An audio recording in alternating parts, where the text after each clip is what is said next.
8வது முறையாக தமிழ்நாட்டை சார்ந்தவர் தாக்கல் செய்திருக்கிறார், மகிழ்ச்சி. ஆனால் 8 முறை தாக்கல் செய்ததனுடைய பலன்கள் என்ன, விளைவுகள் என்ன, வளர்ச்சி என்ன, நாடு கண்ட மாற்றங்கள் என்ன என்பதை தெரிந்து கொள்ள விரும்புகிறோம். இதற்கு முன்பும் பல அறிவிப்புகள் இது மாதிரி வந்திருக்கின்றன. இதற்கு இவ்வளவு நிதி, இவ்வளவு நிதி என்றெல்லாம். ஆனால் அவற்றினுடைய ப்ராக்ரஸ் ரிப்போர்ட் ஏதாவது இருக்கிறதா என்றால் அவர்கள் அதை சொல்ல வேண்டும். இப்போது எங்களை பொறுத்தவரை சொல்வது, அவர்கள் மிக பிரமாதமாக இன்றைக்கு பேசிக் கொண்டிருப்பது, இங்கே வெளியே பல பேர் பாராட்டுவது, இந்த வருமான வரி வரம்பு என்பதை 12 லட்சம் வரை மாற்றியது. 7 லட்சத்திலிருந்து 12 லட்சமாக உயர்ந்திருக்கிறது. 12 லட்சம் என்கிற போது ஒரு மாதத்திற்கு 75,000 ரூபாய் வருமானம் உள்ளவர்கள் அதில் வருகிறார்கள். Up to 75,000. ஏற்கனவே எக்கனாமிக்கலி வீக்கர் செக்ஷன் என்று இவர்கள் ஒரு இடஒதுக்கீடு ஒதுக்கினார்கள், பொருளாதாரத்தில் நலிந்த பிரிவினர்கள். அதற்கான வரம்பு என்பது 8 லட்சம் ஆகியது. அது எப்படி அவர்கள் பொருளாதாரத்தில் குறைந்தவர்கள் நலிந்த பிரிவினர் என்று சொல்ல முடியும் என்றால், நான் சொல்லவில்லை.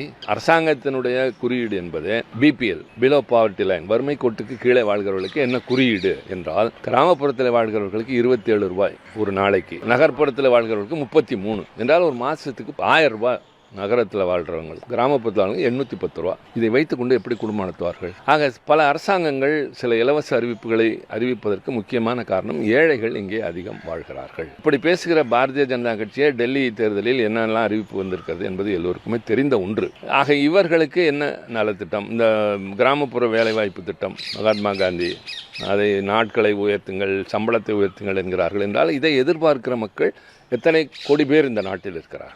ஒட்டுமொத்தமாக 140 கோடி மக்களில் 7.5 கோடி பேர் வரி செலுத்துகிறவர்கள். அதில் 2.5 கோடி பேர் வருமான வரி செலுத்துகிறவர்கள். இதன் மூலம் பயன்பெற்றது அந்த 2.5 கோடி பேர் என்று வைத்துக் கொண்டாலும், மீதி இருக்கிற 138.5 கோடி மக்களுக்கு என்ன அறிவிப்புகள் வந்திருக்கின்றன? வேலை வாய்ப்பை உருவாக்க என்ன செய்திருக்கிறார்கள்? எதுவுமே இல்லை. ஆக ஒன்றை சொல்லி இது தேவை என்று சொல்லலாம். கேட்டுக்கொண்டிருந்ததுதான் நீண்ட நாட்களாக நாங்கள் மறுக்கவில்லை. ஆனால் கேட்ட காலம் வேறு, இப்போது கொடுத்திருக்கிற காலம் வேறு. இப்போது பொருட்களின் விலை உயர்ந்திருக்கிறது. பொருட்களை வாங்க முடியாமல் தவித்த மக்களுக்கு கையிலே பொருள் வந்து சேர்ந்திருக்கிறது. அதற்கு பேர் தான் பணவீக்கம் என்று சொல்வார்கள், இன்ஃப்ளேஷன். பொருட்கள் விலை அதிகமாக இருக்கும், கையிலே பண தட்டுப்பாடு இருக்கும். பணம் அதிகமாக இருந்து வாங்குகிற நிலைக்கு வந்து அதுவும் உயர்ந்தால் அதுக்கு பேர் தான் இன்ஃப்ளேஷன் என்பது. இப்போது இந்த மிச்சப்பட்ட பணத்தை வைத்து அவர்கள் வாங்க முடியாமல் இருந்தவர்களை வாங்கலாம், தவிர சேமிக்க முடியாது. பணவீக்கத்தை கட்டுப்படுத்துவதற்கு என்ன நடவடிக்கை எடுக்கணும் அப்படின்றது எதுவும் பட்ஜெட்ல தெரிவிக்கல.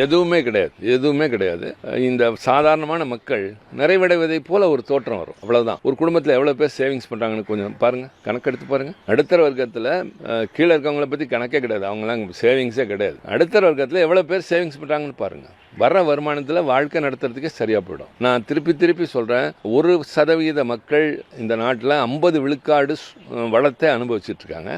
3 விழுக்காடு சொத்தை தான் 50 விழுக்காடு மக்கள் அனுபவிச்சுக்கணும். இந்த டிஸ்ப்ரப்போர்ஷனேட் ஈக்விட்டபிள் வெல்த் டிஸ்ட்ரிபியூஷன் கிடையாதுங்க. எல்லாத்துக்கும் மேல வேலை வாய்ப்பை உருவாக்கணும். வேலை வாய்ப்பை உருவாக்காம எதுவுமே பண்ண முடியாது. அதுக்கு என்ன அறிவிப்பு இருக்கு?